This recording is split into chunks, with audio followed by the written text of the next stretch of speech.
Azimnya menjemput Yang Berbahagia Dr. Muhammad Mursyidi bin Muhammad Noor untuk menyampaikan pembentangan dan perkongsiannya bagi sesi yang kedua. Majlis dengan segala hormatnya mempersilakan.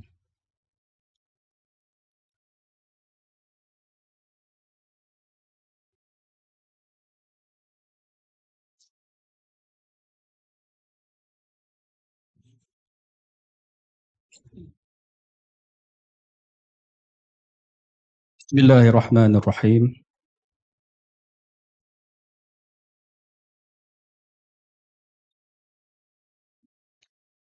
Bismillahirrahmanirrahim. Assalamualaikum warahmatullahi wabarakatuh.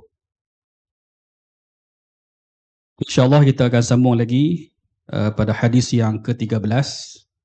Jadi masa yang diberikan kepada kita pada sesi kedua ni sehingga jam 12.30 hari ya, insyaAllah. Okay, baik. Hadis yang ke-13, penafsir Al-Quran tanpa ilmu. Tuan-tuan dan puan sekalian, kalau kita nak tafsirkan Al-Quran, mestilah ada ilmu alat yang lengkap. Tak boleh kita tafsirkan Quran begitu sahaja menggunakan hawa nafsu ataupun pandangan kita yang cetek dan sebagainya lah. Mungkin bila kita baca Quran, kita beranggapan kita faham dasarkan kepada pemahaman kita semata-mata tanpa merujuk kepada alim ulama dan sebagainya. Tapi yang kalaulah kita nak tafsirkan Quran, mestilah kita ada ilmu alat yang lengkap, barulah kita boleh menafsirkan Al-Quran.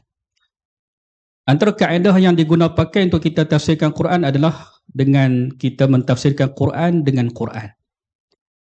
Kemudian kita tafsirkan Quran dengan hadis. Kemudian dengan kata-kata ulama dan sebagainya. Barulah dikira sebagai tafsiran yang betul mengikut kehendak Allah Subhanahu wa taala.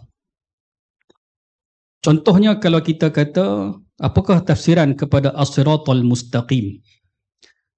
Allah Ta'ala kata dalam Quran, ihdinas siratal mustaqim.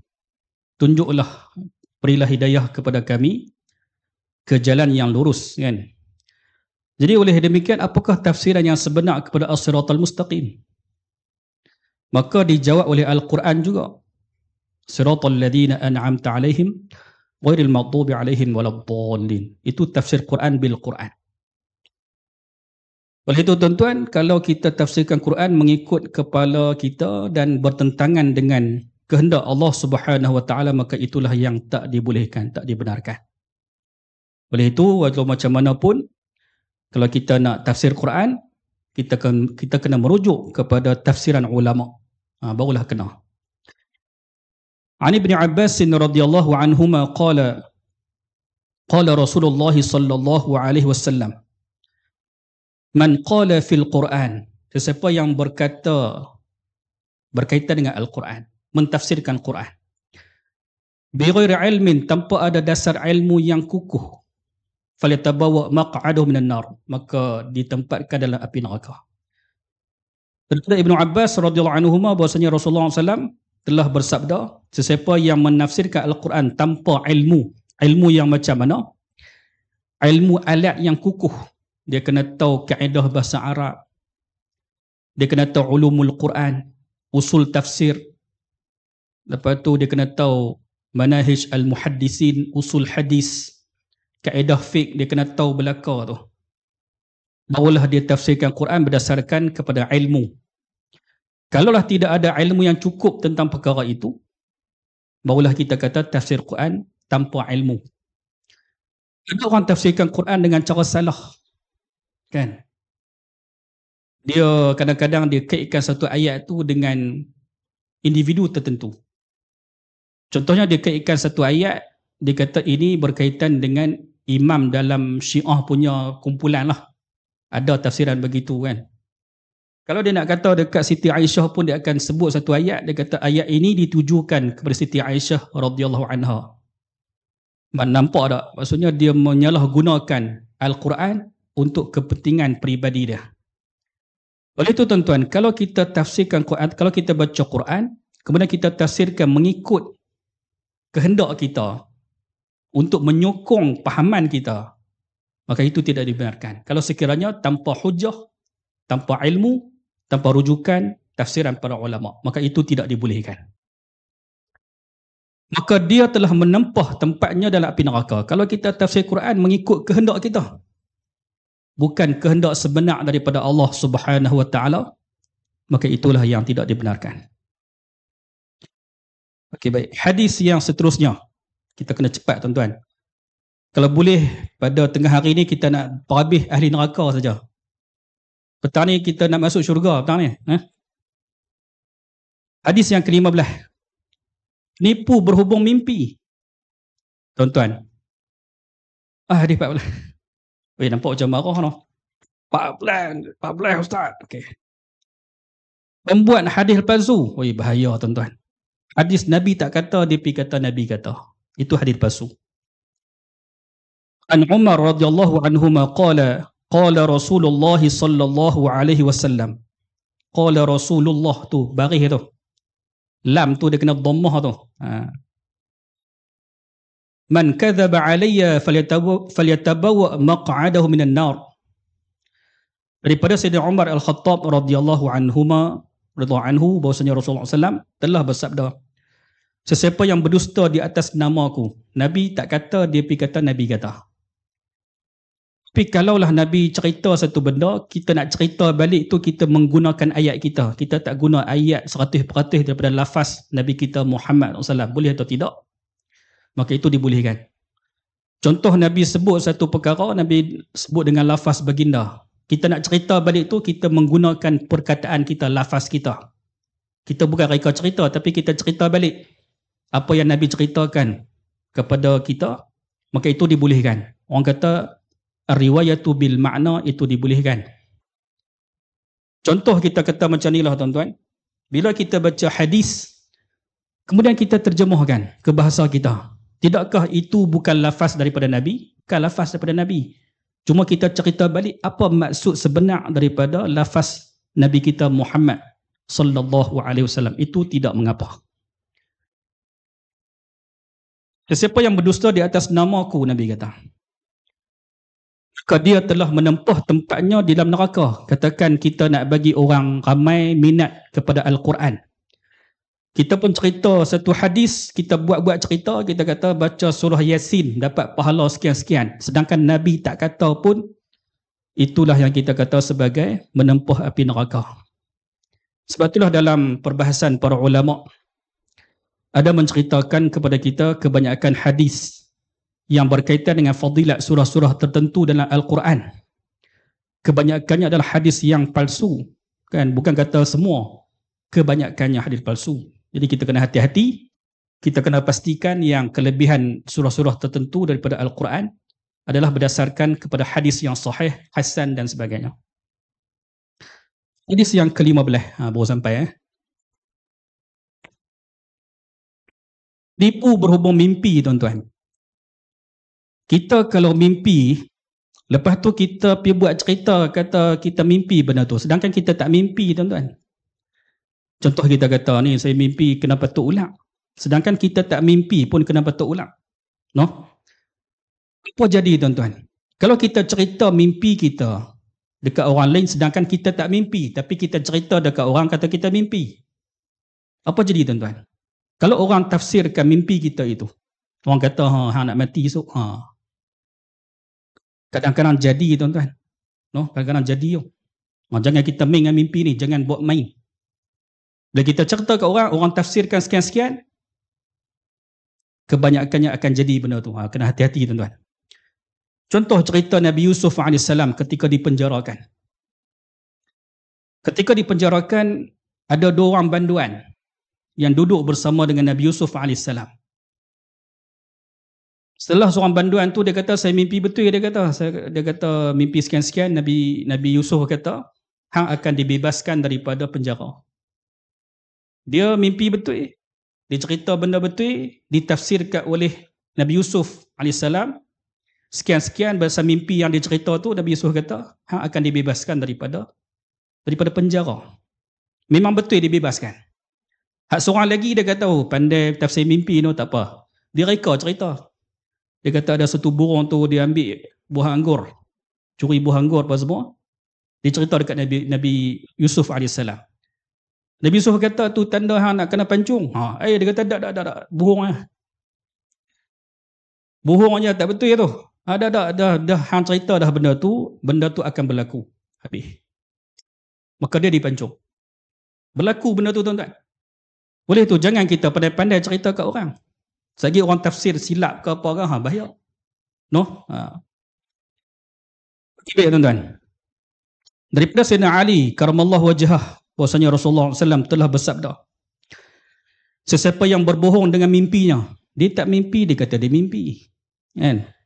Ataupun seorang perempuan, dia mimpi satu benda, lepas tu dia cerita ke orang ke apa ke, kan? Dia kata suamiku menikah 2, bahaya.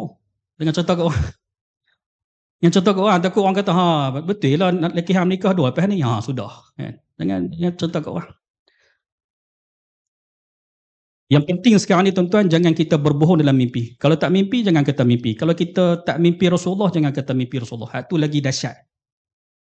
Rasulullah tak main dalam mimpi kita, tapi kita habaq kat orang ni, Rasulullah jumpa saya. Jangan.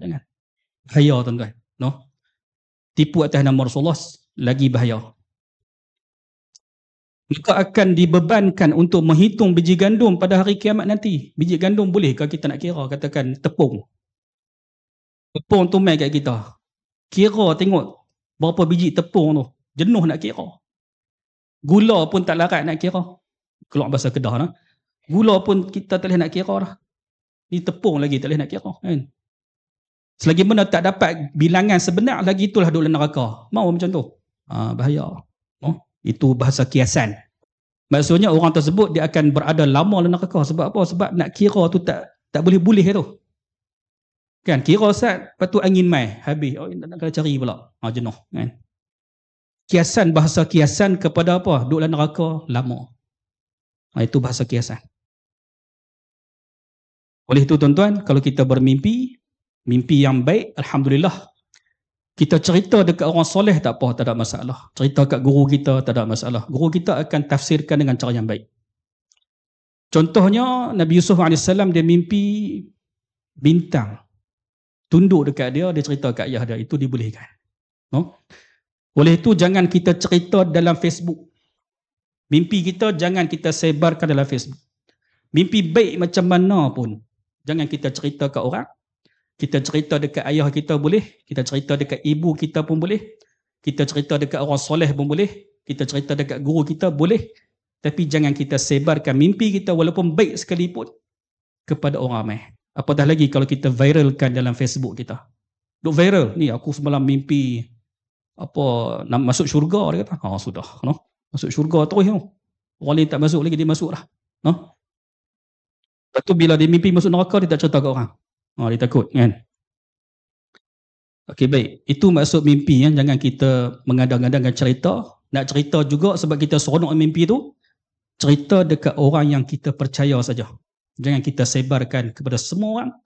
Takut orang pandang buruk pada mimpi kita. Takut benda tu akan terjadi. Wal'iyadzubillah min dzalik. Takut jadi macam tu lah. No? Macam kisah banduan dengan Nabi Yusuf tadi lah. Dia reka-reka, Nabi kata, hang akan dipancung. Jadi sungguh. No? Hadis ke-16, betul ke? Takut. Kena hati-hati tu. No? Hadis ke-16, bermulut murai. Cakap. Tak berhenti cakap. Dalam kelas pun duk cakap lagi. Ani bin Umar, anin Nabi SAW, qala, man kathura kalamuh, siapa yang banyak cakapnya. Kathura saqatuh, banyak salah. Kita ingatkan bila cakap banyak ni seronok lah kan. Betul apa semua dah. Bila cakap banyak ni dia akan terdedah. Bukan kata semua salah. Terdedah kepada kesilapan, kesalahan dan sebagainya. Ataupun kadang-kadang terdedah kepada menyakitkan hati orang. Ada juga macam tu kan. Jadi bila kita banyak cakap, bukan kita larang pada bersembang tak. Sembang tu ada tempat dia, ada masa dia kan. Kalau kita banyak cakap, takut-takut kita cakap tu benda yang kita tak sedar kata benda tu salah. Kita takut macam tu. Benda tu salah dan menyakitkan hati orang ke apa, kita takut jadi macam tu. Ataupun terfitnah ke apa ke, kita takut dia akan jadi macam tu lah. Wa man kathura saqatuh, siapa yang banyak salahnya, kathurat dunubuh, maka banyaklah dosanya. Tak ada pasal-pasal tuan-tuan. Kita kalau tak cakap dosa pun tak ada. Tapi bila bercakap, banyak cakap, tiba-tiba terlibat dengan dosa. Dosa pula dapat. Rugilah kita.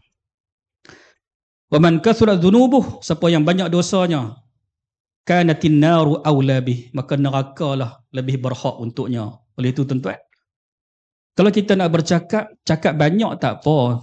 Katakan kita cakap berkaitan dengan ilmu daripada pagi sampai petang. Tu tak apa cakap banyak macam tu. Sebab ilmu kan.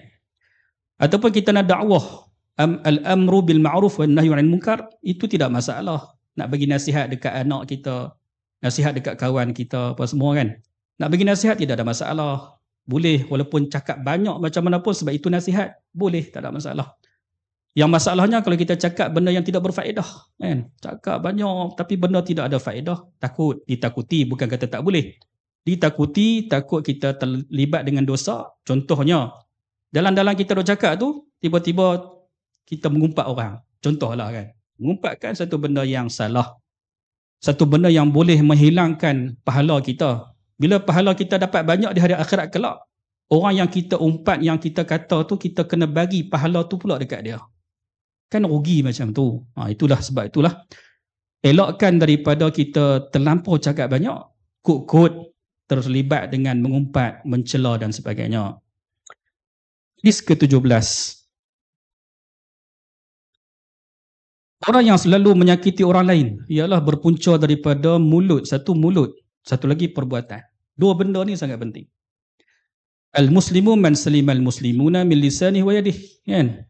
Orang Islam ni tuan-tuan, orang lain rasa selamat. Selamat daripada apa? Daripada tangan kita dan mulut kita. Daripada lisan kita orang rasa selamat. Perbuatan kita, tangan kita pun rasa selamat. Itu orang Islam. Tapi kalaulah kita ni jenis mulut kata ke orang, tangan pun suka pukul orang, itu bukan dia, itu mudarat kepada orang lain. No? Cuba tengok hadis yang kita akan bacakan ni.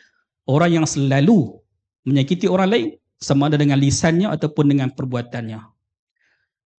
An Mujahidin rahimahullahu ta'ala. Rahimahu, bukan rahimahun. Yulqal jarabu ala ahli an-nar fayahukkuna hatta tabdu al-'izamu. Qala fayaqulun rabbana bima asabana hadha, qala fayaqulun bi'adzakumul mu'minin. Mujahid telah berkata, para ahli neraka akan diseksa dengan dikenakan penyakit kudis buta. Kita ingatkan kudis-kudis ni kat dunia saja. Dan hari akhirat pun akan dikenakan penyakit kudis buta. Pasal apa buta? Ialah dia menyerang apa kita gatal tak tahu tak mana. Gatal tak mana ni kan? Nak garu tak ni, gatal tak lain kan? Mereka akan menggaru-garu kulit mereka sehingga kelihatan tulang-tulang, garu sungguh, gatal sungguh. Garu-garu tak tahu tak mana gatal, tapi duk garu. Mereka bertanya, ya Allah, mengapa kami ditimpakan dengan azab sepedih ini? Aduh, kena garu sampai luruh daging mereka sampai nampak tulang. Maka Allah Azza wa Jalla menjawab, ini adalah balasan kerana kalian selalu menyakiti orang Islam. Kita kena ingat tuan-tuan. Dia berpunca daripada hadis yang ke-16. Berpunca daripada kita cakap banyak tak Ustaz? Bila cakap banyak, kadang-kadang antara yang kita cakap tu menyakitkan hati orang. No? Ataupun antara benda yang kita tulis dalam Facebook, ada benda yang menyakitkan hati orang. Sehingga kan dengan kenyataan yang kita tulis dalam Facebook itu, menyebabkan orang hantar LOD kat kita. Hantar saman fitnah kat kita. Jenuh kita. Tak pasal-pasal tuan-tuan, kita duduk dalam keadaan tenang, aman bahagia dengan suami yang tercinta kan. Tiba-tiba kita tulis benda yang tak kena. Kan? Orang hantar saman apa semua, kena masuk penjara lah apalah. Tak pasal-pasal tuan-tuan. No, jadi macam tu. Oleh itu sebab itulah dia ada kaitan dengan hadis yang ke-16. Kita kena jaga mulut kita. Kita kena jaga tangan kita daripada tulis benda-benda yang tidak berfaedah. Ditakuti akan membawa kepada fitnah, akan membawa kepada sakit hati orang lain. Dan benda tersebut menyebabkan orang itu akan dimasukkan ke dalam api neraka Allah Subhanahu wa taala. Hadis yang ke-18. Batu api dan pencaci maki adu domba tuan-tuan. Abdullah bin Umar radhiyallahu anhuma yaqul sami'tu Rasulullah sallallahu alaihi wasallam yaqul an-namimatu wasyatimatu wal hamiyyatu finnar wala yajtami'anna fi sadri mu'minin. Benda semua ni tidak ada pada orang Islam. Daripada Ibnu Umar radhiyallahu anhuma bahwasanya Rasulullah SAW telah bersabda, ngadu domba, duk cerita bawa mai cerita kan. Okey, kau ni cerita kat dia. Cerita yang buruk tu dia bawa dekat orang tu. Dia bawa dekat orang tu bercerita benda buruk juga dekat orang ni. Dia bawa cerita tu dia pergi dekat orang ni. Adu domba. Last sekali dia orang tengah. Last sekali orang yang A dengan B tu bergaduh disebabkan dia mengadu domba. Dia cerita, dia sebarkan benda-benda yang tidak baik.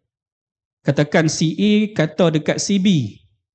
Si B tak tahu sebenarnya. Tapi dia orang tengah ni pergi bawa cerita tu dekat si B. Itu pengadu domba.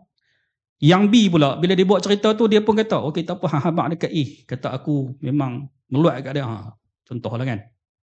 Kita pun dengar-dengar tu, kita syok. Oh, bagus-bagus, ni boleh berkelahi ni. Okey, bawa dekat si A kan. Hantar dah si A, hak si B tersat memang meluat kat hang. Pula. Bila si A dengan si B jumpa, tuan-tuan, muka masam apa semua kan. Nak main kuliah pun tak mau dah. Dia kata tu, kau tu main kuliah, aku tak mau pergi sebab dia ada. Sudah. No? Kita tak mau macam tu, tuan-tuan. Bergaduh disebabkan orang ketiga. Ini adu domba, tuan-tuan. Caci maki pun macam tu juga. Sikit-sikit nak maki orang. No? Sikit-sikit nak maki apa semua. Kita tak selamat dengan dia. Dan pembela kesalahan orang lain. Orang tu buat salah, dia pergi bela. Semuanya akan masuk ke dalam neraka. Tidak akan terhimpun semua perbuatan ini di dalam dada orang mukmin. Kalau kita orang beriman, kita tidak akan menyakitkan hati orang. Kita kalau orang beriman, kita tidak akan mengadu domba, tuan-tuan. Kita tidak akan jadi orang tengah untuk menyebabkan dua orang berkelahi. Kita tidak akan jadi macam tu. Sebab kalau kita beriman, kita tak akan buat benda lagu tu, tuan-tuan. Demikian juga kita tidak akan membela orang salah. Kalau kita ni orang beriman, orang tu salah, jangan kita pergi bela dia. No? Jangan kita bela. Demikian juga jangan kita menggunakan mulut kita untuk menyakitkan hati orang lain. Dengan cara macam mana? Dengan cara kita mencaci maki orang tersebut. Tak boleh, tuan-tuan. Baik, hadis yang ke-19. Musuh dalam selimut. Oh, bahaya, tuan-tuan. Dia tidur dalam selimut sama kita. Rupanya dia musuh kita, rupanya, tuan-tuan. No? An Ammar bin Yasir radhiyallahu anhuma qala sami'tu Rasulullah sallallahu alaihi wasallam yaqul man kana dha wajhain, siapa-siapa yang ada dua wajah kan, depan kita cakap elok, dekat orang lain cakap macam lain pula kan, itu dua wajah. Fid dunya, dekat dunia ni, kadalahu lisanan, maka dia ni ada dua lidah di hari akhirat kelak ni dalam neraka. Min narin yaumal qiyamah, akan ada dua lidah dalam neraka esok ni. Daripada Ammar bin Yasir radhiyallahu anhuma katanya, saya telah mendengar Rasulullah SAW bersabda, orang yang memiliki dua muka di dunia, dalam dua muka, depan kita punya bagus, belakang kita Allahu Akbar. Dia kata macam-macam kat kita, tuan-tuan. No? Ini orang dalam dua muka, tuan-tuan. Akan memiliki dua lidah daripada api neraka pada hari kiamat nanti. Dia akan ada dua lidah. Tengok ahli neraka, orang lain semua satu lidah, dia dua lidah. Rupanya dia jenis dalam dua muka. Itu dia. Oleh demikian, tuan-tuan, kita kalau berhadapan dengan orang, kalau kita tak puas hati dekat orang tersebut, kita terus terang saja. Jangan kita bermuka-muka depan dia, di belakang dia kita kata macam-macam. Sepatutnya di depan dia lah kita kata macam-macam tu, bukan di belakang dia. No? Depan dia punyalah baik, di belakang dia kena baik juga. Di belakang dia kita kena baik juga. Jangan kita buat benda yang di mana kita tak puas hati, kita kata kat belakang. Kita kena kata depan-depan, tuan-tuan. Biar dia faham apa benda yang kita tak puas hati tu kan. Hadis yang ke-20. Kenapa habislah sejam ni, tuan-tuan. Suka bermusuhan. Tuan-tuan suka ada bermusuhan? InsyaAllah tak. No? Jangan bermusuhan, tuan-tuan, kerana kumpulan-kumpulan tertentu menyebabkan kita bermusuhan. Jangan macam tu. No? Jangan kita orang Islam semua ni, jangan kita bermusuh-musuhan. Kita semua kena bersatu padu, tuan-tuan, untuk membangunkan negara kita, negeri kita. Kan? An Anas bin Malik radhiyallahu anhuma anna Rasulullah sallallahu alaihi wasallam, sekali-kali ya. An Anas bin Malik radhiyallahu anhu anna Rasulullah sallallahu alaihi wasallam qala la yahillu li muslimin an yahjura akhahu fawqa 3 layalin. Wa fi riwayatin faman hajara fawqa 3 famata dakhala an-nar. Anas bin Malik radhiyallahu anhu bahwasanya Rasulullah SAW telah bersabda, tidak halal, maksudnya haram, bagi seorang muslim menjauhi memusuhi saudaranya lebih 3 hari. Oleh itu tuan-tuan, kita kalau bergaduh dengan orang pun jangan bagi lebih 3 hari, no? Sekarang ni seakan-akan benda ni macam jadi normal. Bergaduh dengan orang tu tak jumpa sampai bila-bila. Bukan kata 3 hari, sampai bila-bila tak jumpa dengan kawan tu. Punyalah bergaduh. Sedangkan hadis menyebutkan kepada kita, nak bergaduh macam mana pun, hendaklah kita ni jangan lebih pada 3 hari. Kena berdamai balik. Katakan kita bukan orang bersalah. Orang bergaduh ni ada yang bersalah, ada yang tidak bersalah. Katakan kita di pihak benar. Walaupun kita di pihak benar, kita yang mulakan bagi salam dekat dia. Jumpa dia, Assalamualaikum. Menandakan kita memaafkan dia. Kan? Walaupun dia salah dengan kita, tapi kita yang mulakan bagi salam. Katakan dia tak jawab salam. Dia yang bersalah. Kita dah lepas. Kita dah mula nak baik dengan dia, tapi dia tak mau berbaik dengan kita. Itu tidak mengapa. Dia yang salah, dia dapat dosa. Kita sudah terlepas daripada dosa. Itulah hukum berkaitan dengan hadis yang kita baca ni. Kalau kita ada masalah dengan kawan kita, jangan kita lanjutkan lebih daripada 3 hari. Sehari tak apa lagi, nak menyebar kan, menyebar. Orang Kedah kata menyebar. Tarik muka, sehari tak apa lagi. Hari kedua tarik muka tak apa lagi. Kan, jumpa tamu, begitu. Buat muka kan. Hari ketiga, tak boleh. Hari ketiga, okey, bernamai balik. Assalamualaikum. Ataupun hantar mesej, Assalamualaikum, tak apa dah. Zaman sekarang ni, kita nak sembang macam mana, kadang suami isteri pun hantar mesej lah. Duduk sebelah. Ni duduk dalam kelas ni, kan. Hantar mesej, abang, nak makan apa hari ni? Kan. Kalau katakan suami isteri berkelahi, kan. Hantar mesej kat suami. Suami, jom kita pergi Kuala Perlis, Johor noh. Hadis Seremban kan. Jom kita pergi Port Dickson, kan. Bang kat suami. Bagi salam kat suami. Assalamualaikum kan. Suami pun jawab salam. Damai lah. Okay. Ataupun kita hantar mesej kat kawan ke, kita bergaduh tu. Assalamualaikum. Hantar salam tak apa dah. Dia tak respon, itu masalah dia. Kita dah berdamai dengan dia dengan kita hantar salam. Assalamualaikum kat dia kan. Jadi zaman sekarang kita gunakanlah kemudahan yang ada untuk kita berdamai dengan seseorang. No? Kalau kita ada masalah dengan orang lah. Kan? Okay, baik. Hadis yang ke-21. Mutus tali silaturahim ada kaitan dengan yang hadis yang ke-20, iaitu kita bermusuhan sehinggakan kita putuskan tali silaturahim lebih 3 hari. Silaturahim itu maksudnya kita bermusuhan dengan kaum kerabat kita sendiri. Tadi itu tidak ada kaitan dengan adik-beradik. Tidak ada kaitan dengan kaum kerabat. Saudara mara kita cuma kawan-kawan saja. Saudara Islam, kan. Sekarang ni lebih teruk lagi ialah kita bermusuhan dengan adik-beradik. Anak menekan berkelahi dengan pak menekan. Kan? Sepupu berkelahi dengan adik ipar. Macam-macam lah tuan-tuan. Hak ni kaum kerabat yang terdekat. Kalau kita berkelahi antara sesama kita adik-beradik ni, bermaksud kita cuba nak putuskan tali silaturahim. Ini bahaya. Sebab dia ada kaitan dengan azab di hari akhirat kelak. Oleh itu tuan-tuan dan juga perempuan sekalian, kalau kita tidak ada musuh sama sekali bersama adik-beradik kita, Alhamdulillah. Kita aman sentosa. Adik-beradik kita tak pernah bermusuh dengan kita, Alhamdulillah. Tidak ada masalah dengan kita, Alhamdulillah.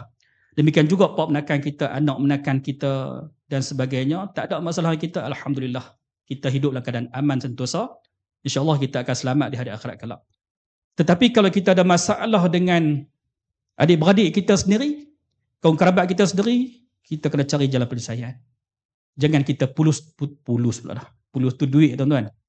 Tu nampak duit lah pula kan. Jangan kita putuskan tali silaturahim tuan-tuan. Jangan. No? Kena rapatkan. Sebab melibatkan dosa. Nabi kata apa? An Jubair bin Mut'im radhiyallahu anhu qala annahu sami'a an-nabiyya sallallahu alaihi wasallam yaqul la yadkhulul jannata qati'un. Tak masuk syurga orang yang putuskan tali silaturahim ni. Bahaya tuan-tuan. Cukup bahaya. Daripada Jubair bin Mut'im radhiyallahu anhu, beliau telah mendengar Rasulullah SAW bersabda, tidak akan masuk syurga. Tak masuk syurga, tuan-tuan. Ingat tu, kita sembahyang dah dapat pahala. Puasa dah dapat pahala. Kita duduk baca hadis yang pertama. Hadis kena ingat tu, hadis pertama tu punca ni bagi semua masalah, tuan-tuan. Kan? Kita dah dapat pahala dah. Pahala solat, pahala puasa, pahala sedekah, semua dapat dah. Kan kita pun tak kata ke orang apa semua. Tiba-tiba kita ni punca kepada pemutus tali silaturahim. Masuk syurga atau tidak? Tak masuk syurga. Tersangkut di syurga. Tersangkut dekat neraka, tuan-tuan. Tidak akan masuk syurga, Nabi kata. Orang yang bermutuskan tali silaturahim, bahaya, tuan-tuan. Kalau ada masalah dengan adik-beradik, tolong selesaikan. Apa masalah ni? Apa masalah tak puas hati kat mana? Tolong selesaikan. Jangan lanjutkan sehinggalah kita meninggal dunia.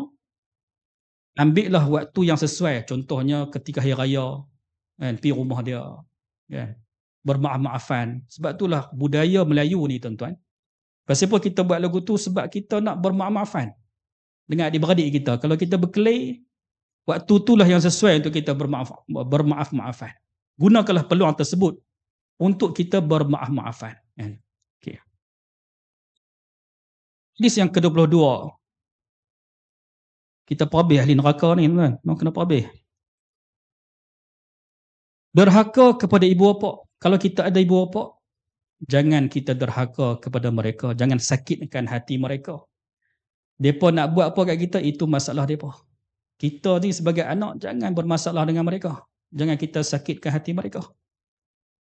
An Abi Hurairah radhiyallahu anhu qala Rasulullah sallallahu alaihi wasallam, arba'atun haqqun 'ala Allah alla yudkhilahumul jannah wa la yudhiqahum na'imaha. Mudminul khamri wa akilur riba wa akilu malil yatimi bighairi haqqin wal 'aquli walidayhi. Abu Hurairah radhiyallahu anhu bahwasanya Rasulullah SAW telah bersabda, 4 golongan yang pasti tidak akan dimasukkan oleh Allah ke dalam syurga. Kena ingat 4 golongan ni, tuan-tuan.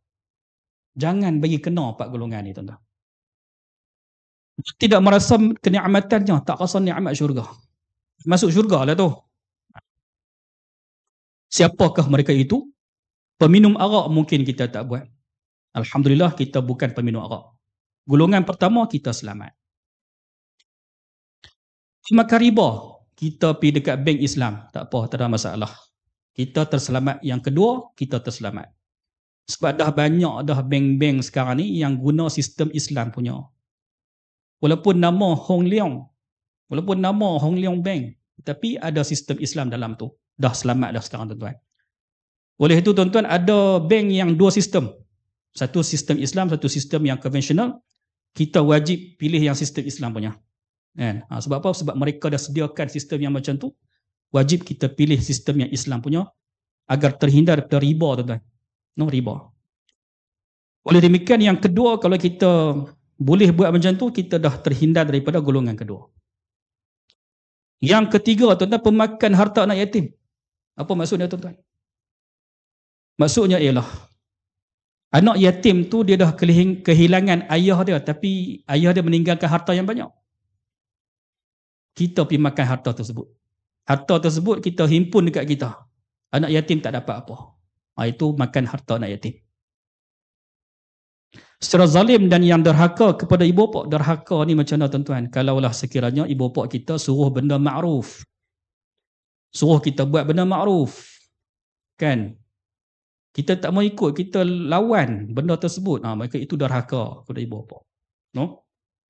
Kalau ibu bapa kita suruh kita buat jahat, itu tidak dikira sebagai derhaka. La ta'ata li ma'siyati khaliq. Tidak ada ketaatan sama sekali kepada mereka yang menyuruh kepada maksiat kepada Allah Subhanahu wa taala.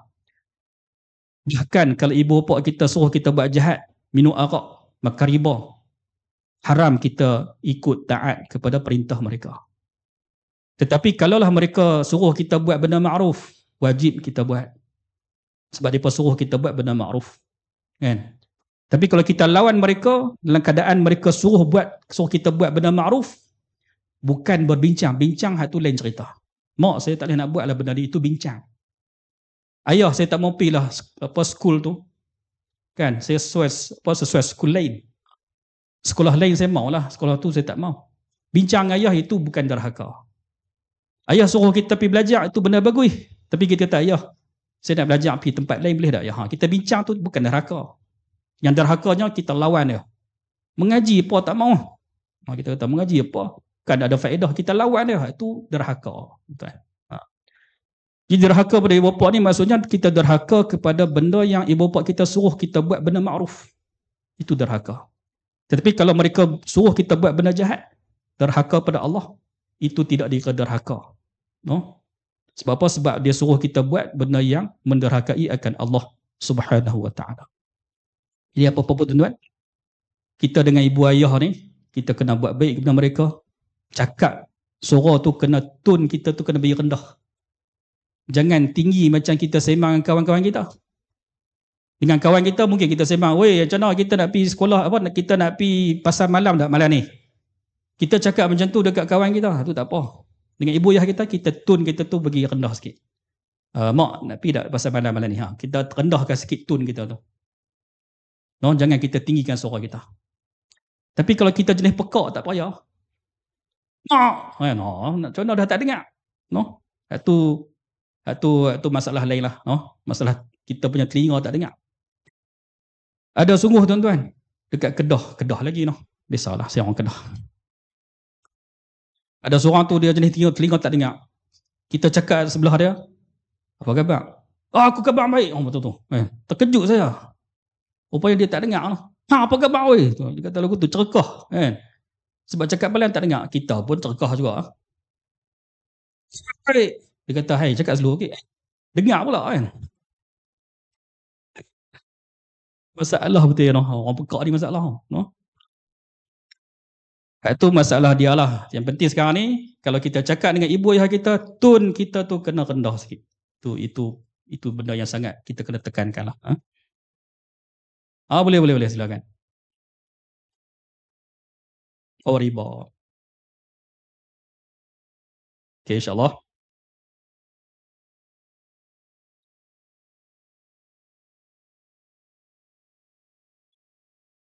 Dia lewat lah.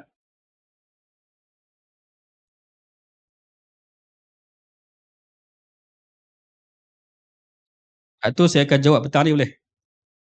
Petang ni ya. Sebab kalau saya jawab sekarang, dia panjang. Takut tak habis hadis ahli neraka ni. Takut petang ni ahli neraka lagi. Ahli syurga tak sempat. Tak apa, kita petang ni boleh. Saya jawab kemudian. Kita banyak lewat, kita kena banyak lebih. Dia macam berhutang lah kan. Berhutang, lepas tu kalau kita lewat, kita kena banyak lebih. Adakah banyak lebih tu dikira sebagai riba? Itu kita jawab. Lepas ni lah tuan-tuan. Bukan tak mau jawab. Tapi petang ni boleh. Dia tak ada pula. Ada rakaman. Boleh kot dengar.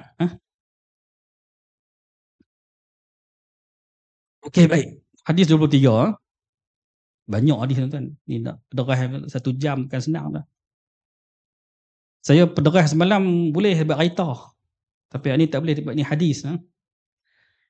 Saya bertolak semalam daripada Kedah. Malam tuan-tuan. Sampai ke 2 pagi. Pederah tu.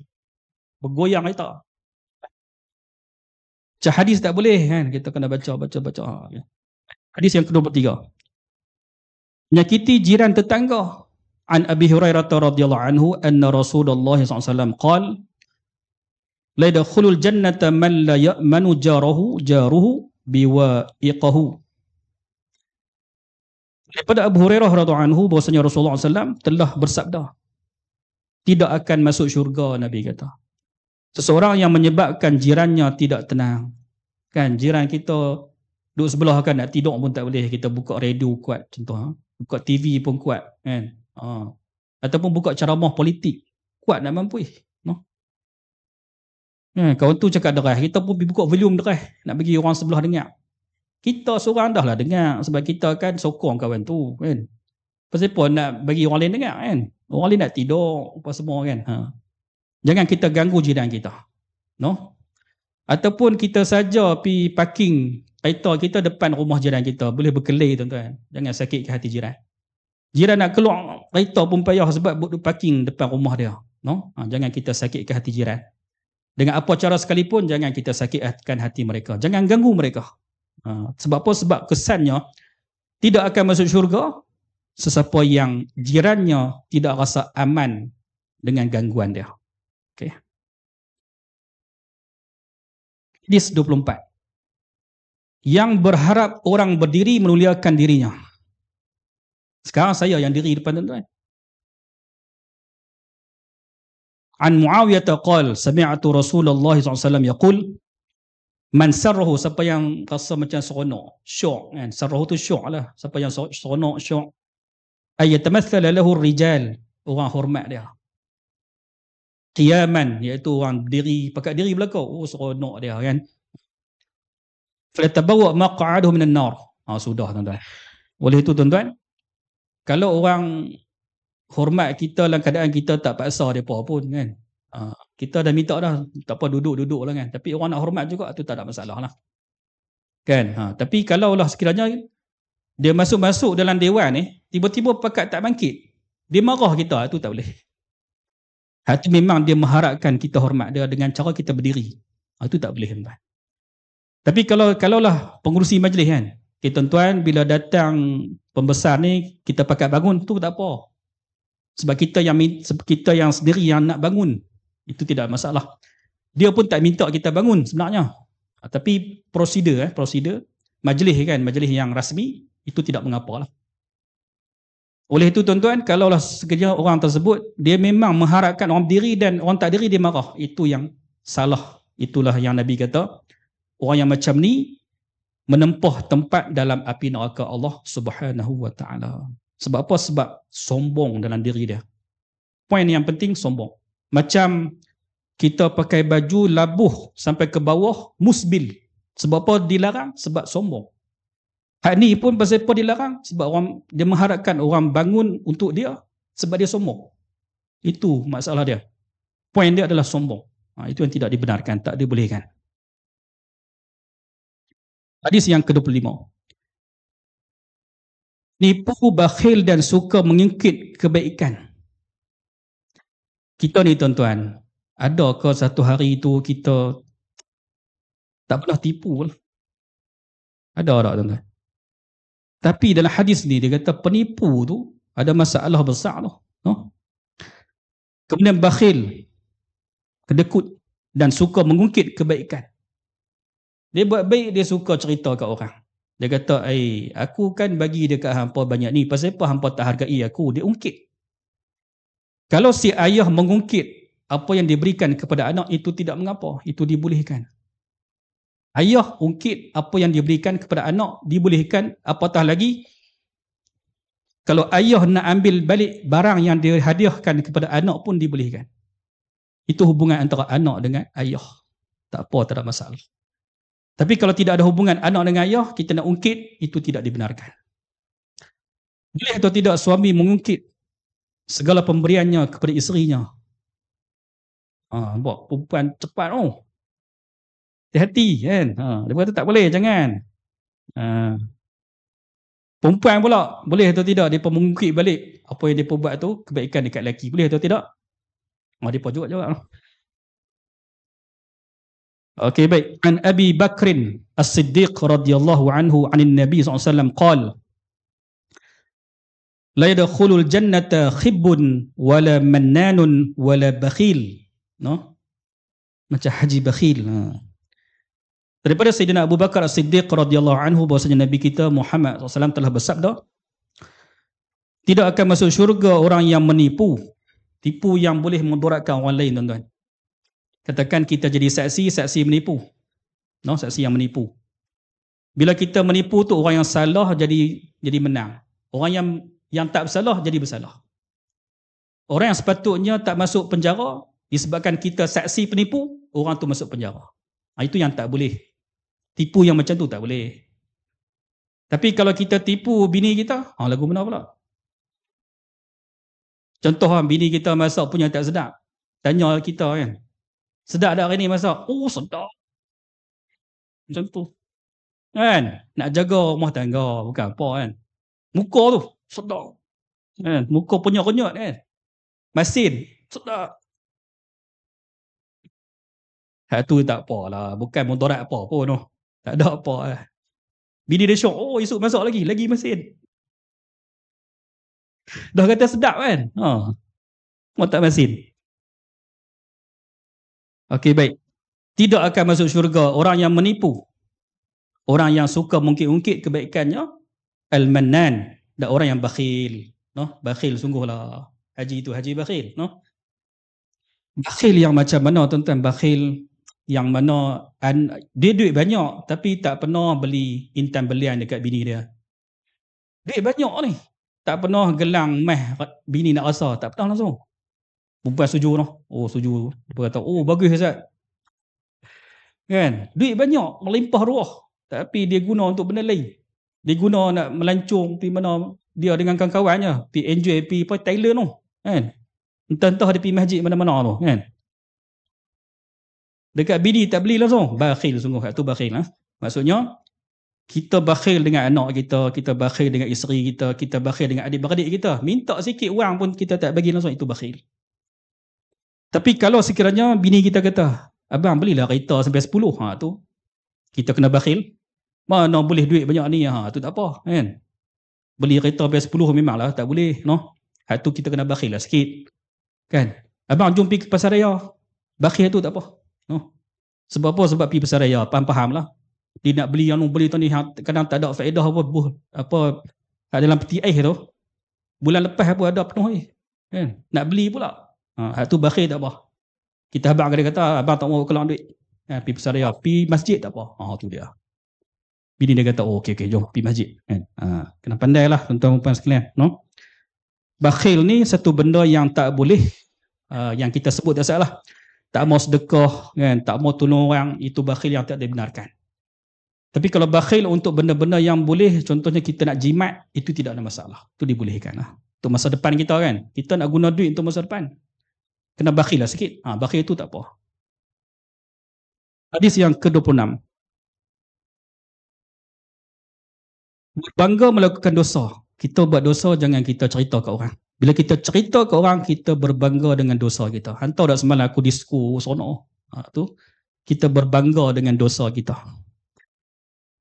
Ani Ibn Abbas radhiyallahu anhuma qala Rasulullah SAW, man adhnaba wa huwa yadhhak dakhala an-nar wa huwa yabki. Daripada Ibn Abbas radhiyallahu anhuma, bahwasanya Rasulullah SAW telah bersabda, sesiapa melakukan dosa sambil ketawa berbangga, maksudnya dia seronok dengan dosa yang dia buat, dia cerita ke orang. Itu maksud dia. Sambil ketawa, sambil hantar tau. Lepas tu sesama gelak kan. Jangan dia buat dosa. Hantar dah aku duk kacau bini orang. Pakat gelak kan. Itu dosa. Tapi bangga pula dia cerita ke orang. No? Nescaya akan masuk neraka sambil menangis kecewa. Ceritalah benda lagu tu. Kan? Nanti di neraka nanti, masuk neraka, dalam keadaan sedih, kecewa. Tak gelak dah. No? Dekat dunia gelak sebab buat dosa. Di neraka esok ni menangis. Itulah balasan bagi mereka yang bangga dengan dosa dia sendiri.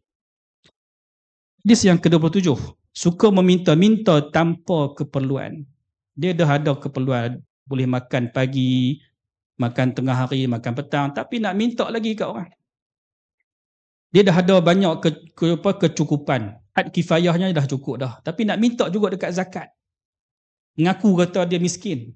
Sedangkan rumah ada 2-3 buah. Rumah di Kedah miskin. Tapi rumah dia dekat Selangor, dekat Seremban, banyak lagi sebenarnya. Dia tak habaq kat orang. No? Dia minta-minta, dia suka meminta-minta. Ada dikhabarkan oleh wartawan. Wartawan TV3. Ada seorang hamba Allah Ta'ala tu, dia minta-minta, sebulan dia dapat 100,000 sebulan. Punyalah minta tu. Kan? 100,000 banyak sangat noh. Dengar, macam tak betul. Tak tahulah 10,000, tapi 1,000 lah. Kan? Saya pun tak berani juga nak cakap dengan tuan-tuan ni. Takut salah kan? Salah fakta. Tapi banyak dia dapat. Sehari itu, 1,000 juga dia dapat. Bayangkan sebulan dapat berapa? Puluhan ribu. Tidakkah puluhan ribu? Ini adalah research daripada wartawan. Wartawan tanya sendiri di lapangan, memang begitulah pengakuan dia. Nampak? Minta sedekah. Minta sedekah. Dia sihat. Tapi buat kata kaki capik kan. Macam tu lah. Kisahlah kan. Ini meminta-minta tanpa keperluan. No, dia minta, dia tidak ada keperluan apa. Tapi dia minta-minta. Ini yang salah. Di hari akhirat kelak dia bermasalah. Bila bermasalah maka akan dimasukkan ke dalam neraka Allah Subhanahu wa taala. Cuba kita lihat. An Abi Hurairah radhiyallahu anhu qala Rasulullah SAW, man sa'ala an-nas, sesiapa yang minta dekat manusia, minta tanpa keperluan. Amwalahum takatsura, minta banyak-banyak. Kawan ni dekat tempat ni dia minta, pergi kawasan lain dia minta lagi. Sampai sebulan tu dapat banyak duit kat dia. Fa inna ma yas'alu jamran falstaqilla aw liyastakthir. Daripada Abu Hurairah radhiyallahu anhu bahwasanya Rasulullah SAW telah bersabda, sesiapa yang meminta-minta harta orang lain untuk menambah hartanya dah ada, tapi minta lagi kat orang. Sebenarnya yang dia minta itu dah bara api neraka Jahannam. Terserahlah sama ada dia ingin meminta sedikit atau banyak. Minta sikit dapat banyak tu, api neraka. Minta banyak lagi banyak api neraka dia dapat. Berbeza dengan kita minta sedekah untuk masjid, tu lain. Kan? Masjid dah tak perlu apa dah, tapi kita minta lagi untuk tambah lagi hak masjid ni, tak apa, tak ada masalah.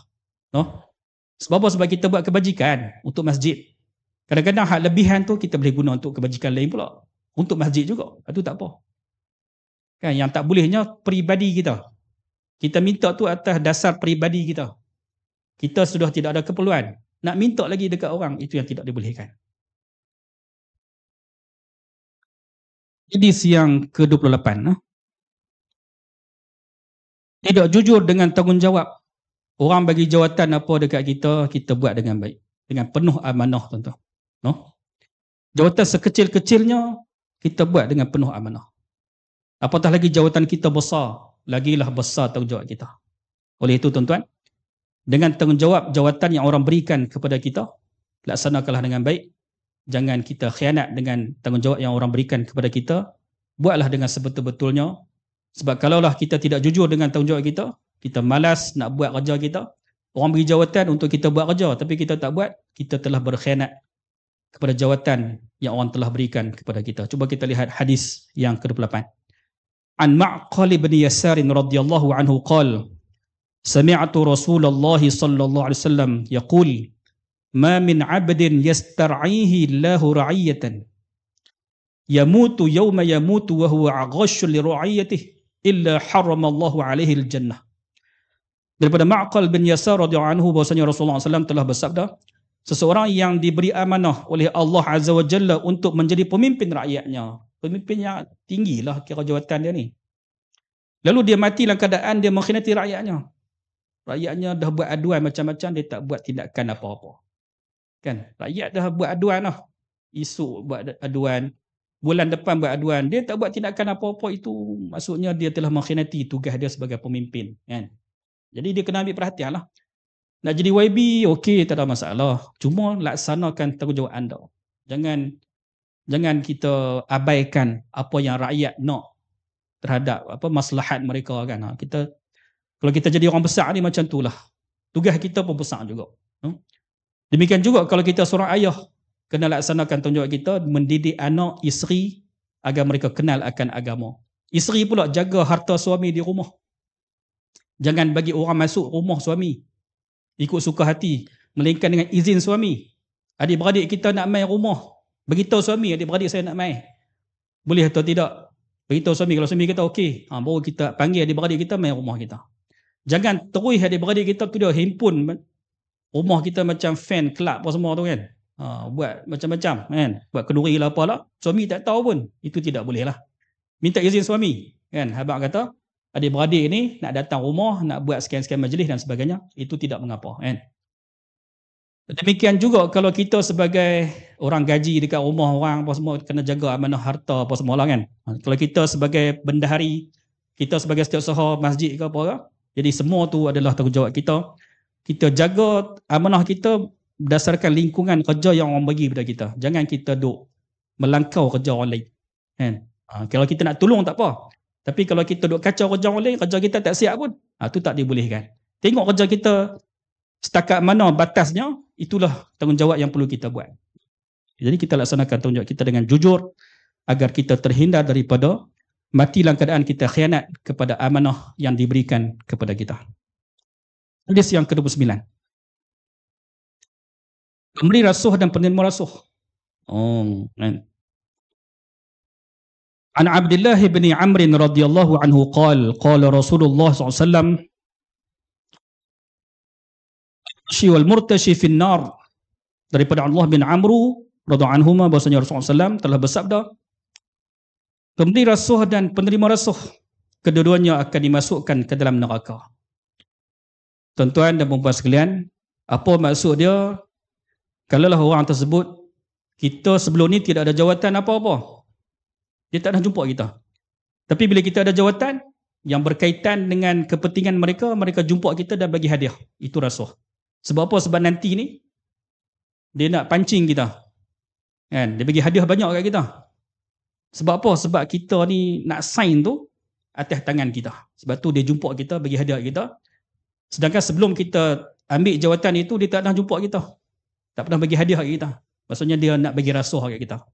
Itu rasuah, maksudnya rasuah ni satu benda yang di mana kita buat satu benda yang tidak adil kepada orang lain. Kita buat zalim dekat orang. Itu rasuah. Tetapi sekiranya kita nak tegakkan kebenaran, katakan kita tak bagi rasuah kat dia, kita tidak akan dapat hak kita. Contoh dalam kitab ni dia sebut, jika kebenaran tidak, cuba tengok muka surat 107, jika kebenaran, perenggan bawah sekali, jika kebenaran dan keadilan tidak dapat dicapai kecuali dengan memberikan rasuah, maka yang terdesak memberi rasuah tidaklah berdosa. Katakan kita punya payah nak isi borang kan, isi borang nak dapat zakat ni, payah tak sangka. Lepas tu dia kata, hang kena bagi duit RM5, RM10 kat aku, baru aku bagi borang kat hang. Kita pun nak dapat hak kita, bagilah duit RM10 kat dia. Walaupun itu rasuah, tetapi rasuah yang di mana kita tidak berdosa sebab kita terdesak. Kita nak akan hak kita sebagai peminta zakat. Kan? Tapi orang tersebutlah, orang yang terima rasuah itulah yang dikira sebagai berdosa sebab dia terima rasuah. Itulah. Jadi kalau kita ambil hak kita, itu tidak ada masalah. Yang menerima itulah yang berdosa. Okey, baik. Hadis yang ke-30. Dan kau habis ni tuan-tuan. Kalau kita lajak 12.30. Boleh ke tuan-tuan 12.30? Saya tak larat. Hadis ke-30. Hakim yang tidak adil. Hakim yang tidak adil. Dekat Kedah dia ada nama dia Yan. Nama tempat Yan. Ni ada ni dia kata Qadiyan. Sudah. Dia jadi Qadi. Kawasan daerah Yan. Qadiyan. Takut kau tu kan? Hakim yang tidak adil. An Buraidata anna an-nabiy sallallahu alaihi wasallam qala al-qudatu thalathatun qadiyani fin nar. Sudah. Qadiyan dekat neraka Nabi kata. Wa qadin fil jannah rajulun qada bighairi al-haqqi fa'alima dhalika fadhaka fin nar. Wa qadin la ya'lamu fa ahlaka huquqan nasi fa huwa fin nar. Wa qadin qada bil haqqi fadhalika fil jannah. Daripada Buraidah radhiyallahu anhu, bahwasanya Nabi kita Muhammad SAW telah bersabda, qadi hakim terbahagi kepada 3 golongan. 2 golongan yang akan dimasukkan ke dalam neraka. Bukan senang tuan-tuan. Nak jadi qadi pun, kena hati-hatilah agar tidak termasuk dalam golongan ahli neraka. Pasal apa 2 golongan ni masuk neraka ni? Hanya satu yang selamat. Pasal apa dia selamat, hal lain masuk neraka. Yang akan dimasukkan ke neraka ialah hakim yang mengetahui kebenaran. Dia tahu dah. Kan? Dia tahu dah kebenaran. Tapi dia cenderung kepada satu golongan dan memenangkan golongan yang tidak benar itu. Itu hakim yang akan masuk neraka Allah Subhanahu wa ta'ala. Hakim yang mengetahui kebenaran tetapi berbuat zalim, tidak adil ketika memutuskan hukuman. Dia nak bagi juga menang dekat geng dia, contohlah kan. Maka dia buat zalim, maka dia masuk neraka Allah Subhanahu wa ta'ala. Begitu juga dengan hakim yang memutuskan hukuman dengan kejahilan. Dia ilmu pun tak ada. Mungkin dia jadi hakim tu sebab ada orang dalam ke, kan? Dia kelulusan tak tahu mana. Tapi dia jadi hakim kan. Mungkin ada orang dalam ataupun mungkin dia menipu dokumen-dokumen. Orang minta dokumen kat dia, dia bagi semua. Tapi dokumen tersebut dokumen yang direka-reka. Jadilah dia hakim. Tapi dia tidak ada ilmu tentang kehakiman. Ini pun akan masuk neraka sebab dia akan putuskan satu hukuman yang tidak adil. Sebab apa? Sebab dia jahil berkaitan dengan hukuman. Dia juga masuk ke neraka. Sebab apa? Sebab dia jahil. Dia tidak tahu, dia tidak ada ilmu berkaitan dengan hukum hakam, jenayah ke apa ke, dia tak tahu. Manakala yang akan ke syurga ialah hakim yang mengetahui, dia ada ilmu kebenaran dan dia tahu satu kebenaran daripada Quran dan Sunnah, hadis apa semua dia tahu. Lalu dia menegakkannya. Maka itulah hakim yang akan masuk syurga Allah Ta'ala. Sebab apa? Sebab dia menegakkan kebenaran. Dasarkan kepada dalil yang jelas, nyata, hujah-hujah yang kuat. Sebab itulah dia mempertahankan kebenaran itu, maka dia dimasukkan ke syurga Allah Subhanahu Wa Ta'ala. Hadis yang ke-31, dia 40 kan. Lelaki sombong dan wanita yang berpakaian nipih. Pasal apa tu? Kan? Sebut wanita, dia kata, kena balik depa kan. Tadi depa mengantuk dah kan. Ingat wanita, pasal apa ni kan. An Abi Hurairah radhiyallahu anhu. Saya dengar kata, kena. Macam orang Kedah. An Abi Hurairah radhiyallahu anhu qala Rasulullah sallallahu alaihi wasallam, sinfani min ahli an-nar lam arahuma, qaumun ma'ahum siyatun ka'adnabil baqar yadribuna biha an-nas, wa nisa'un kasiyatun 'ariyatun mumilatun ma'ilatun ru'usuhunna ka'asnimatil bukhtil ma'ilah, la yadkhulnal jannata wa la yajidna rihaha wa inna rihaha la yujadu min masirati kadza wa kadza. Daripada Abu Hurairah radhiyallahu anhu bahwasanya Rasulullah SAW telah bersabda, dua golongan penghuni neraka yang belum pernah kulihat. Pertama adalah golongan yang membawa cemeti seperti ekor lembu dan menggunakannya untuk memukul manusia. Zalimlah pemerintah yang zalim. Depa ada kuasa, depa nak paksa rakyat, depa guna cemeti itu pukul rakyat, nak suruh ikut cakap depa kan. Ini adalah pemimpin yang zalim, satu gambaran berkaitan dengan pemimpin yang zalim. Golongan kedua pula adalah para wanita yang berpakaian tetapi telanjang, dia ada baju apa semua tapi ketat apa semualah. Ketat, nampak dia punya bentuk tubuh, susuk tubuh kan. Mengajak wanita lain menjadi sepertinya. Kan, orang lain dah pakai tudung elok dah, dia ajak pula, okey, mai pakai macam aku, fashion macam aku, barulah moden sikit.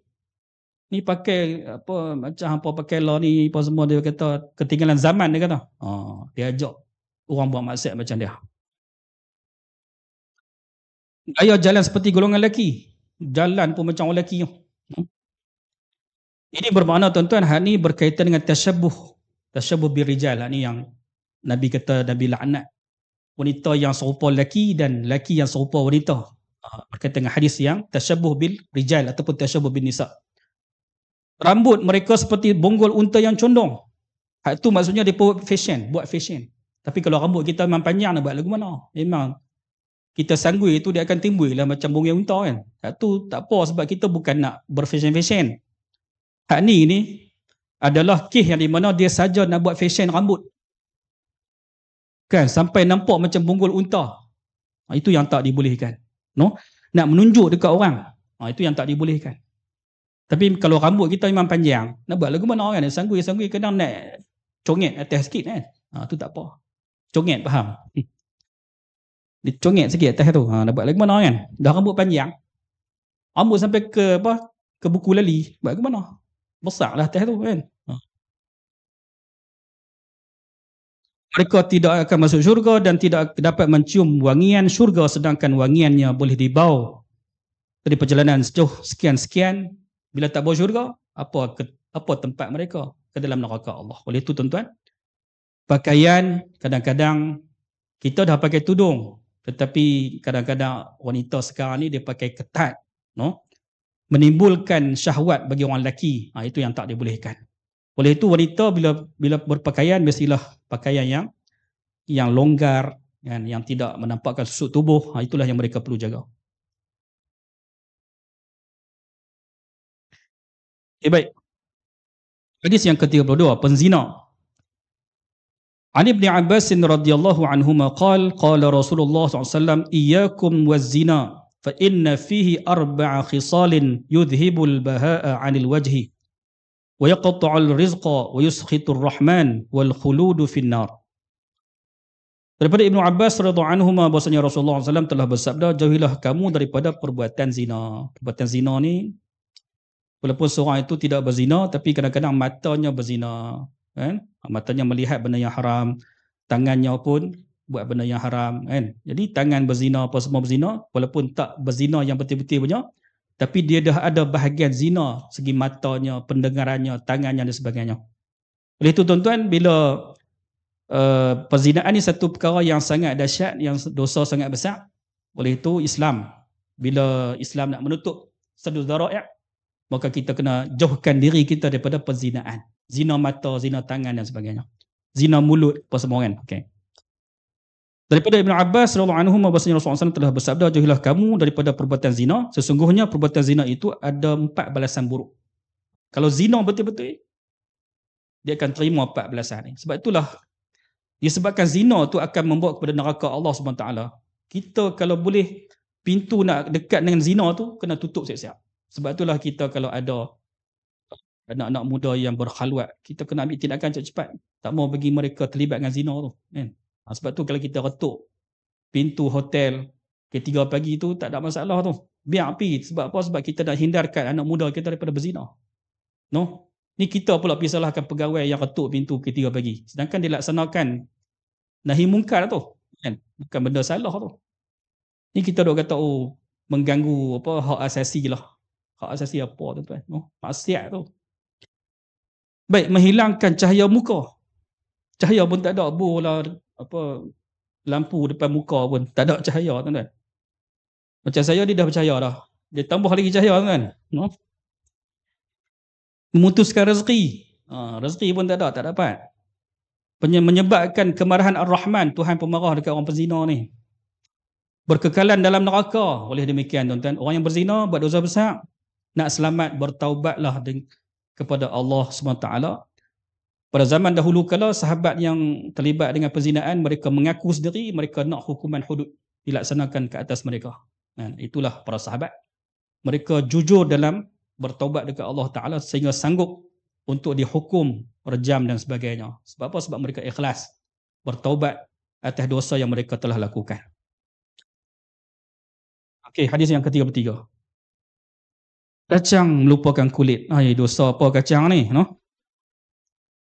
Kita kan manusia saja. Kan perempuan, lelaki, kan, pendakwah. Kita tengok kacang ni. No? Kacang dosa juga. Kacang lupakan kulit, tuan-tuan. عن ابن عباس رضي الله عنهما قال قال رسول الله صلى الله عليه وسلم رأيت النار فلم أرى كاليوم منظرا قط ورأيت أكثر أهلها النساء. Sudah perempuan. Lepas ni kita baca terjemahan ya. قالوا بما يا رسول الله قال بكفرهن قيل أيكفرن بالله قال بكفر العشير. Ini lelaki menang kat depan lagi. وبكفر الإحسان لو أحسنت إلى إحداهن الدهر ثم رأت منك شيئا قالت ما رأيت منك خيرا قط. Hadis perempuan kena tuan-tuan. Daripada Ibnu Abbas radhiyallahu anhu bahwasanya Rasulullah SAW telah bersabda, rupanya kacang lupakan kulit itu perempuan tuan. Lupa akan jasa suami kepada depa tuan. Depa tak payah hati tuan. Okey. Saya telah melihat neraka dan tiada pernah kulihat keadaan yang mengerikan seperti keadaan itu. Aku melihat dalam neraka itu kebanyakan penghuninya adalah wanita. Para sahabat bertanya, mengapa begitu ya Rasulullah? Baginda SAW menjawab, disebabkan kekufuran mereka. Lalu mereka bertanya lagi, adakah kerana kufur kepada Allah? Baginda SAW menjawab, bahkan kerana kufur ingkar mereka kepada suami mereka. Dan kufur tidak berterima kasih dengan kebaikan suami mereka. Suami mereka buat baik kat mereka apa semua. Tak mengaku kata suami itu baik. Seandainya engkau berbuat baik kepada mereka sepanjang masa, sepanjang tahun buat baik, lalu mereka mendapati sedikit kekurangan padamu, abang menikah lain. Contoh kan. Salah yang tu saja pun kan. Lepas tu terus dia kata, abang selama ni abang tak nak berbaik kat saya. Kan? Abang memang jahat, zalim. Macam Fir'aun, macam-macam kata kat lelaki dia. Maka mereka akan berkata, tidak pernah aku mendapat sebarang kebaikan daripadamu selama ini. Oh, tu dia. Tak mengaku dah. Laki dia lah beli kereta kat dia. Laki dia lah duk bayar apa kereta bulan-bulan apa semua kan. Tak mengaku terus. No? Sebab apa? Sebab ada sedikit masalah dengan suami, terus menafikan segala jasa baik yang suami telah buat kat dia. Itulah maksud yakfurnal ashir. Mereka mengkufurkan jasa baik suami mereka sendiri. No? Oleh itu tuan-tuan, perempuan sekalian. Perempuan lah. No? Tuan-tuan dia dengar syok lah kan. Okay. Oleh itu suami kita buat baik, hargailah mereka selagi mereka bersama kita. Sebab nanti ni, kalau mereka sudah tidak ada, kita akan teringat Allah kan. Hidup dulu ni tak pernahlah aku buat baik kat suami aku kan. Jadi sekarang ni, inilah peluang untuk kita buat baik dekat suami kita. Walaupun suami kita kadang buat tak herannya. Bang, udah ada apa? Walaupun macam tu hati dia sayang kat kita sebenarnya. No? Masa mula menikah tu, sayang. Ya, pakai abang. Apa semua kan. Main dah dekat hujung-hujung ni. Abang, dia. Saja kan. Dia bukan jawab penuh. Laki pun kenalah ambil. Kenal lah jasa yang mereka buat kat kita. Duk mancuh kopi setiap malam kan. Cuh kopi kita balik rumah tu depa dah sediakan makanan kat kita, jadi kita pun teringatlah. Kita tak ada masalah tuan-tuan.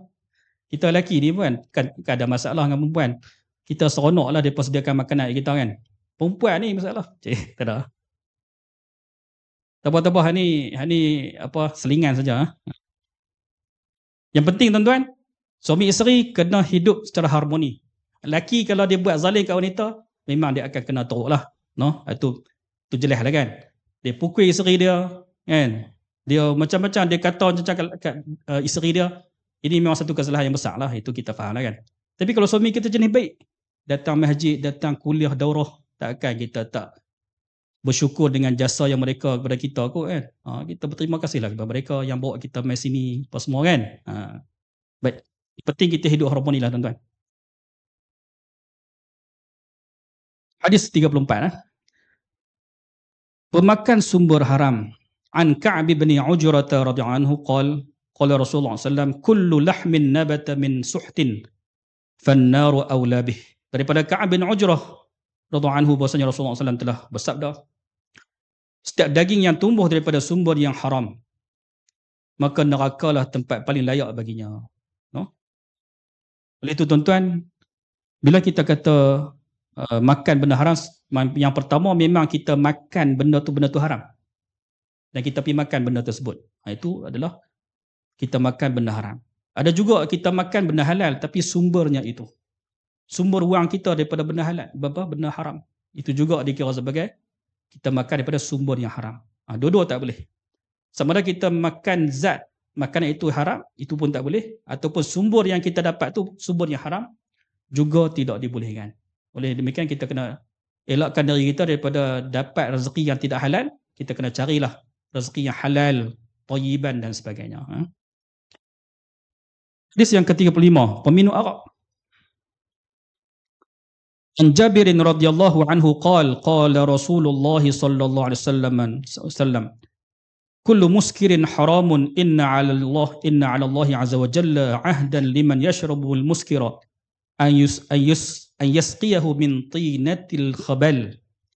Qala Rasulullah wa ma tinatul khabal qala 'araqul ahli an-nar aw 'usaratu ahli an-nar. Daripada Jabir radhiyallahu anhu bahwasanya Rasulullah SAW telah bersabda, setiap minuman yang memabukkan adalah haram. Sesungguhnya Allah Azza wa Jalla telah menetapkan janji kepada setiap peminum arak bahawa mereka akan diberi minum dengan tinatul khabal. Nabi SAW ditanya, apakah tinatul khabal itu? Ya Rasulullah, baginda SAW menjawab, iaitu peluh ahli neraka atau kotoran ahli neraka. Dia ada kaitan dengan hadis yang ke-34 yang di mana kalau kita makan benda haram kan, fannaru aula bih, maka neraka lah yang selayaknya bagi mereka. Hadis yang ke-36, enggan mengeluarkan zakat. Tuan-tuan, zakat ni banyak jenis. Zakat emas, no, perempuan kan dia ada emas, barang kemas apa semua. Zakat emas jangan lupa. Tengok timbangan berat uruf di Selangor, di Seremban ni berapa. Kalau lebih daripada uruf, maka kita kena keluarkan zakat, no. Demikian juga zakat pertanian, zakat perniagaan, zakat pendapatan. Jangan kita abaikan segala perkara yang kita sebutkan tadi. Zakat ni kita kena keluarkan. Bila kerajaan kata okey, zakat di negeri kita ni banyak jenis dia, perniagaan semua ada, pendapatan semua ada, maka kita kena keluarkan zakat berdasarkan kepada arahan yang dikeluarkan oleh pihak berkuasa. Kalau kita enggan keluarkan zakat, maka apa akan jadi?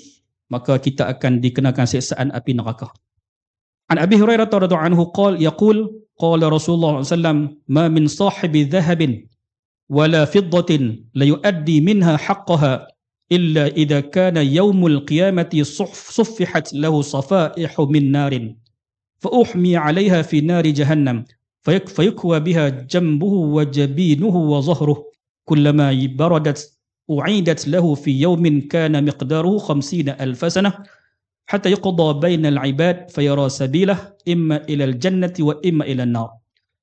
Daripada Abu Hurairah radhiyallahu anhu bahwasanya Rasulullah SAW telah bersabda, seseorang yang memiliki emas dan perak tetapi dia tidak mengeluarkan zakatnya, zakat emas perak nah. Ini contoh zakat emas perak. Maka emas dan perak tersebut dia akan ditukar pada hari kiamat kelak menjadi kepingan yang besar dan akan dipanaskan dengan api neraka Jahannam serta disetrikakan pada pinggangnya. Dahi dan belakangnya, setiap kali kepingan itu sejuk, maka akan dipanaskan semula. Begitulah azabnya selama 50,000 tahun sehingga selesai hisab ke atas sekalian manusia, lalu barangkali dia akan dibebaskan ke syurga atau dicampakkan ke neraka. Oleh itu tuan-tuan, azab yang sangat pedih bagi mereka yang enggan keluarkan zakat dalam contoh hadis ini, zakat emas dan perak. Demikian jugalah contoh-contoh zakat-zakat yang lain, zakat pertanian, zakat perniagaan, zakat pendapatan. Maka semua kita kena keluarkan, jangan kita abaikan perkara tersebut. Hadis ke-37. Mengukir patung hidup. Patung tu satu benda yang bukan kita lukis, kita ukir dia, kita buat satu patung. Berbeza dengan kita lukis. Lukis tu lain pula. Patung tu tiga dimensi kan. Kalau kita lukis saja itu cuma 2 dimensi saja. Cuba kita lihat. An Sa'id bin Abi Al-Hasan radhiyallahu anhu qala jaa rajulun ila Ibn Abbas radhiyallahu anhuma faqala inni rajulun usawwiru hadhihi as-suwar faaftini fiha faqala lahu sami'tu Rasulullah sallallahu alaihi wasallam yaqul kullu musawwirin fin nar yaj'alu lahu bi kulli suratin sawwaraha nafsan fatu'adzibuhu fi jahannam wa qala in kunta la budda fa'ilan fasna'i asy-syajara wa ma la nafsa lah. Daripada Sa'id bin Hasan radhiyallahu anhu berkata, seorang lelaki telah datang dan bertanya Ibnu Abbas radhiyallahu anhuma tentang hukum mengukir patung. Maka beliau berkata, aku telah mendengar Rasulullah SAW telah bersabda, setiap pengukir patung akan masuk neraka. Bahaya tuan-tuan. Jadi kalau kita nak bincang perkara ni, dia ada perbahasan yang panjang lebar lah berkaitan dengan ukir patung ni kan. Sebab kalau kita pergi dekat kedai, ada kan kedai yang buat patung apa semua kan, takkan satu macam mana tuan-tuan. Kalau berdasarkan hadis yang kita baca ni menunjukkan kata macam dia hadis yang berbentuk umum, dia tidak kaitkan apa-apa kan.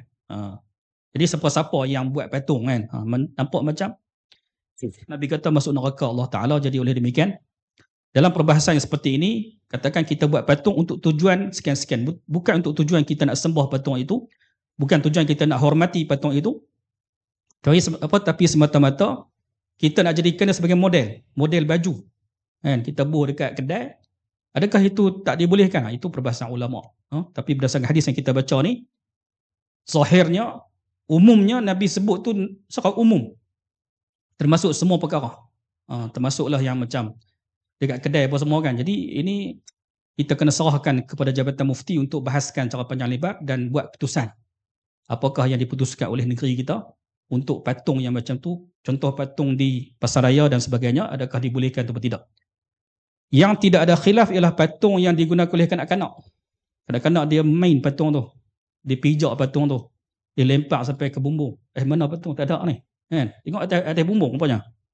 Dia tidak hormat patung tersebut. Itu tidak ada khilaf. Yang ada khilaf ni ialah patung yang dibuat tu untuk tujuan lain kan. Kalau tujuan sembahan memang tidak ada khilaf, memang haram. Kalau kita buat tujuan sembahan, menghormati patung itu haram. Tapi kalau tujuan yang lain, contohnya kita kata model untuk diletakkan di pasaraya itu lain. Itu kita kena tanya Jabatan Mufti untuk memberikan fatwa hak semasa punya, adakah dibolehkan ataupun tidak.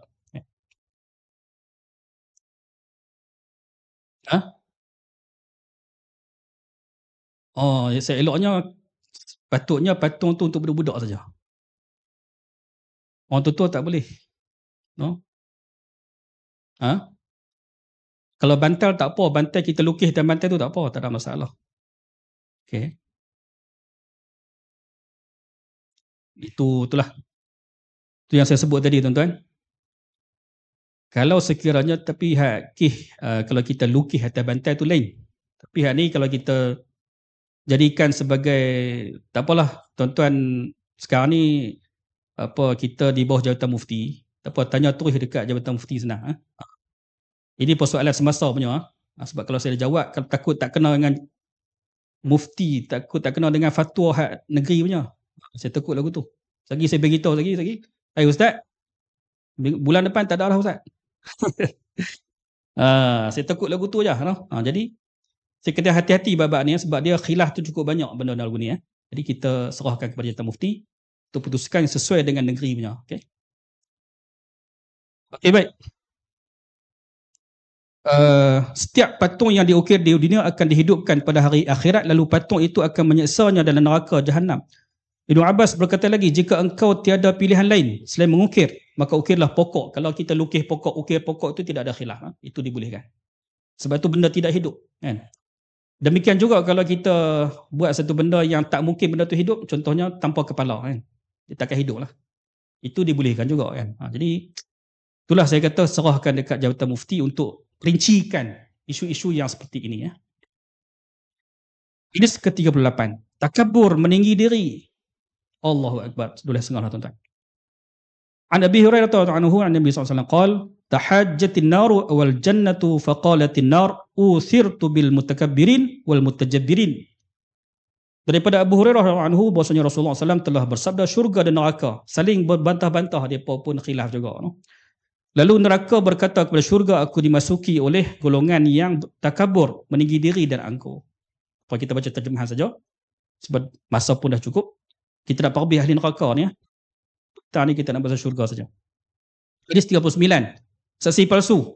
Ani ibn Umar radhiyallahu anhuma qala Rasulullah SAW, lan tazula qadama syahidi zur hatta yujiballahu lahu an-nar. Daripada Ibnu Umar anhu, bahasanya Rasulullah SAW telah bersabda, tidak akan berganjak kaki seorang saksi palsu sehingga Allah Azza wa Jalla memutuskan dia masuk neraka. Oleh itu tuan-tuan, saksi ni dia kena baligh, dia kena mukallaf, bukan dalam kalangan kanak-kanak. Kanak-kanak ni cuma nak menguatkan hujah kita saja, bukan saksi utama. Sebab kanak-kanak ni bukan mukallaf. Dia nak bohong tak apa. Adakah kita, bolehkah kita nak kata budak-budak ni dia cakap benar, dia cakap bohong pun kita nak kata apa?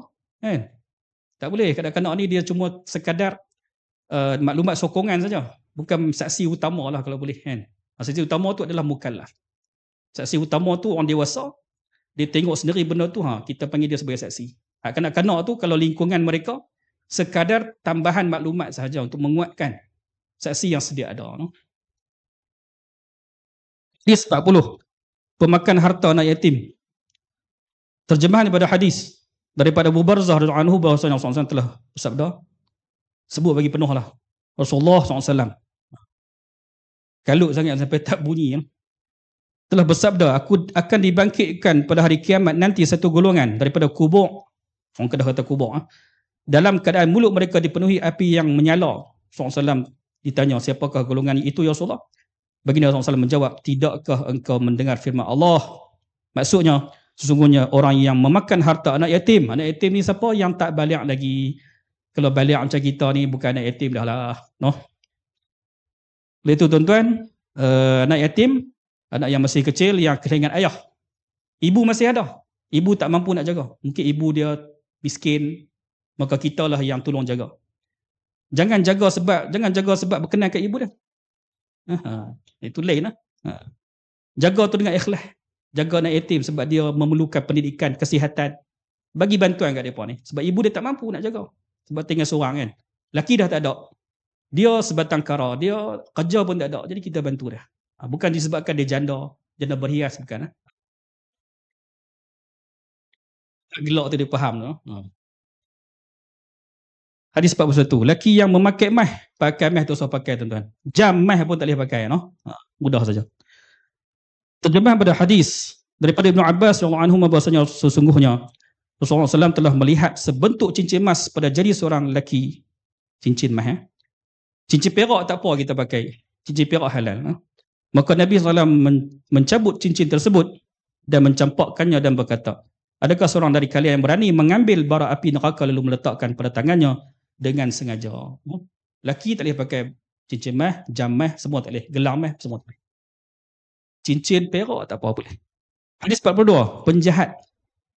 Terjemah pada hadis daripada Abdullah bin Amr bin Al-As radhiyallahu anhu bahwasanya Rasulullah telah bersabda, syurga diharamkan ke atas setiap orang yang fahish, jahat, penjahat, no, buat benda-benda yang jahat, zalim dan sebagainya, maka orang yang macam tu sesuai berada di neraka Allah SWT. Untuk bahagian pertama, disenaraikan di sini beberapa perbuatan haram yang tidak disebutkan dalam hadis sebelum ini. Haram dan laknat ke atas lelaki yang menyerupi tingkah laku atau gerak-geri perempuan. Buat darai, no? Hello, apa khabar? Tak boleh, Saya bagi contoh saja, saya tak apalah bagi contoh, no? Asal dengki melihat kebaikan orang lain. Orang lain kaya apa semua, jangan dengki kat mereka. Tapi kalau kita kata, Allah alangkah syoknya jadi macam dia, tu tak apa. Yang ketiga, haram mengubah rambut atau menambahnya. Rambut hitam, rambut putih tu, nak buat gena kan, pakai inai hak lain pada warna hitam tak apa kan. Tapi kalau pakai warna hitam tu ada hadis yang kata tak boleh kan. Jadi kita elakkanlah benda-benda macam tu. Yang keempat, perbuatan liwat, iaitu laki berhubungan sulit dengan laki. No, kalau berlaku juga liwat, dia macam zina lah kan. Macam zina, hukuman dia kalau hudud akan direjam juga tu kan. Kena tengok balik lah. Liwat, berhubungan apa semua tu, jadi tidak dibolehkan, haram semua tu, masuk neraka belakang. Tamat bahagian pertama tuan-tuan, tamatlah kisah-kisah ahli neraka. Semoga kita semua dapat terhindar daripada ahli neraka dan kita kena ambil perhatian benda ni, sebab semua itu jangan kita lakukan benda-benda yang disebutkan hadis Nabi kita Muhammad SAW agar kita selamat dunia akhirat tuan. Segala keburukan atau kejelekan sama ada perkataan atau perbuatan yang telah dijelaskan dalam hadis-hadis ini, marilah kita menjauhkannya daripada jiwa kita agar kita jauhkan daripada azab neraka. Oleh itu tuan-tuan, dikatakan sini, mari kita doa sama, ya Allah, hindarkanlah kami daripada azab api neraka Jahannam. Masukkanlah kami ke dalam syurga tanpa hisab. Bebas dari sebarang perhitungan yang berat dan himpunkanlah kami dengan kekasih kami, junjungan besar Nabi kita Muhammad SAW. Amin Rabbal Alamin. Alhamdulillahi Rabbil Alamin. Wassalamualaikum Muhammad wa ala alihi wasallam. Alhamdulillahi Rabbil Alamin. Sekian, wassalamualaikum warahmatullahi wabarakatuh. Jadi petang ni kita akan sambung lagi pada jam 2.30 petang.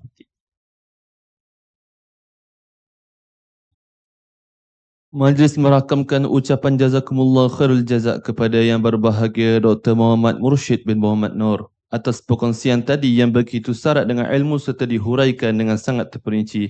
Semoga Allah memberkati ilmu dan usaha beliau. Alhamdulillah, tuan-tuan dan puan-puan, kehadiran peserta pada hari ini sangat memberangsangkan. Bahkan di luar jangkaan kita. Ini menunjukkan kesungguhan dan keikhlasan tuan-tuan dan puan-puan dalam menuntut ilmu bersama penceramah kita. Namun, saya mewakili pihak penganjur memohon ribuan kemaafan kerana tidak dapat menyediakan makanan tengah hari untuk semua yang hadir, memandangkan tempat yang sangat terhad. Pihak hotel hanya boleh sediakan makanan tengah hari untuk 150 orang sahaja. Jadi, saya pohon jasa baik pihak tuan-tuan dan puan-puan yang hanya ada tempat duduk meja sahaja yang boleh kita sediakan untuk makan tengah hari. Sekali lagi saya mohon ribuan kemaafan atas kekurangan ini. Apa-apa pun kita merancang dan Tuhan yang menentukan. Sesi ketiga dan yang terakhir akan bermula pada jam 2.30 petang. Kami mengharapkan kehadiran tuan-tuan dan puan-puan untuk bersama-sama mengikuti sesi ini sehingga selesai. Sekian, terima kasih.